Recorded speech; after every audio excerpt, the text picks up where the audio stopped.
હાલ ફોન વાપરતા લોકો માટે એક દુઃખદ ખબર સામે આવી રહી છે। આ ડિજિટલ પેમેન્ટને વધુ સુરક્ષિત બનાવવા નેશનલ પેમેન્ટ્સ કોર્પોરેશન ઓફ ઇન્ડિયાએ યુપીઆઈ ટ્રાન્ઝેક્શન માટે નવા નિયમ જાહેર કર્યા છે। આ નવો નિયમ 30 જૂન 2025થી લાગુ થશે।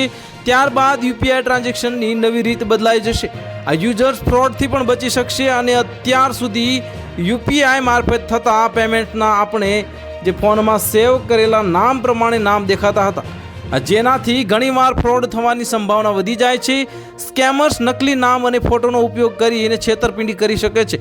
આથી હવે જે તે ખાતામાં નાણાં ટ્રાન્સફર કરતી વખતે બેંકમાં તે યુઝરનું રજિસ્ટર્ડ નામ જ દેખાશે, જેથી યોગ્ય વ્યક્તિના ખાતામાં નાણાં જમા થઈ રહ્યા હોવાની ખાતરી મળશે। પ્રત્યેક ટ્રાન્ઝેક્શન કરતાં પહેલાં એપ પોતે જ રિસીવરનું બેંકમાં રજિસ્ટર્ડ નામ બતાવશે।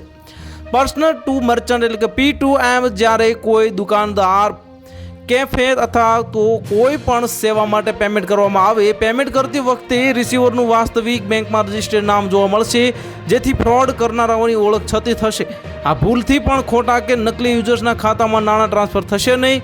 આ બદલાવ જે ડિજિટલ પેમેન્ટની વિશ્વસનીયતામાં વધારો કરશે। યુઝરે આ સિસ્ટમ લાગુ થયા બાદ કોઈ પણ પેમેન્ટ કરતા પહેલા એપ પર દર્શાવવામાં આવતું નામ ધ્યાનથી વાંચવું, જેથી અજાણ્યા અને ફ્રોડ કરનારાઓના ખાતામાં પેમેન્ટ ન થાય। અજાણ્યા QR કોડને પણ સ્કેન કરવો નહીં।